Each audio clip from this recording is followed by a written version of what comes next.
Video pula. Sedap. Assalamualaikum semua, apa khabar? Hari ni saya nak pakai krim luka untuk kampung. Keluaran untuk kampung. Kuda ni dia ada masalah dia luka dia agak dalam.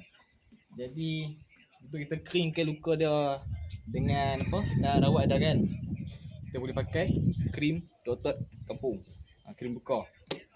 Cara dia lagi. Macam ni tadi pagi saya dah sapu dah. Dia dah kering sikit dah.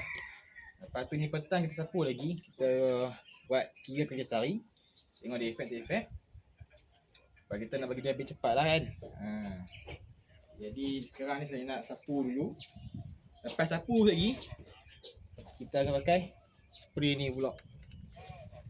Spray wangian anti serangga. Untuk apa? Untuk tak lagi lalat burung. Sapu ni saja dia ada lalat sikit. Tapi dia tak macam kita pakai yang ni. Okay, jom kita cuba.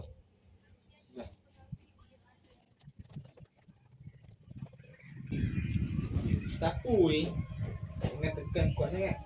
Pasal apa? Kalau kita tekan kuat sangat lagi, dia panggil apa? Terkeluar. Dia punya krim tu. Dia tak lekat kat kulit.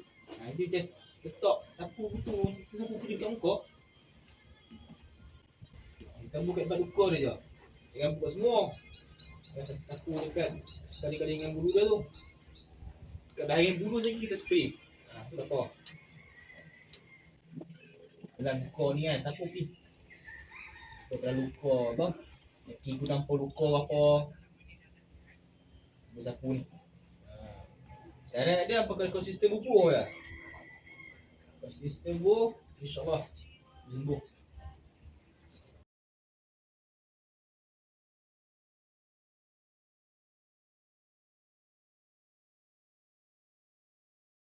Alright. Okay, kita dah sapu.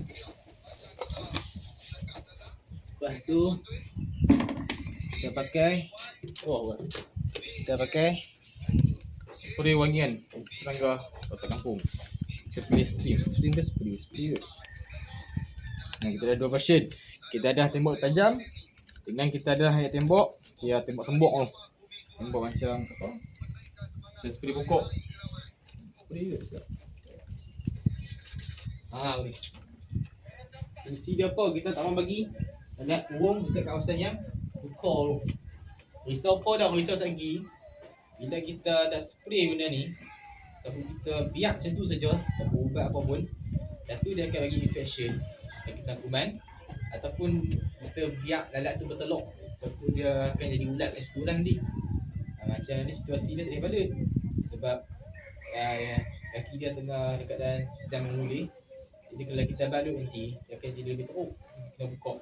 Jadi bila kita buka tu, lalat akan datang hurung. Lalat ataupun mana-mana serangga yang suka benda busuk akan hurung. Untuk elak benda tu kita pakai ni. Spray wangian serangga ni. Dia berbantu untuk halang lalat mai. Halang ada ulat-ulat semua tu. Jangan pergi spray layak minum ni. Spray semua kan. Alright, okay, siap. Alright. Spray kat kuda tak salah. Spray kat kuda yang ada agas. Kuda yang lepas selalu kena ketik dengan agas kan.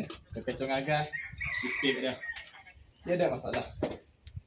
Cuma jangan mandikan dia saja dengan spray di serangga tu.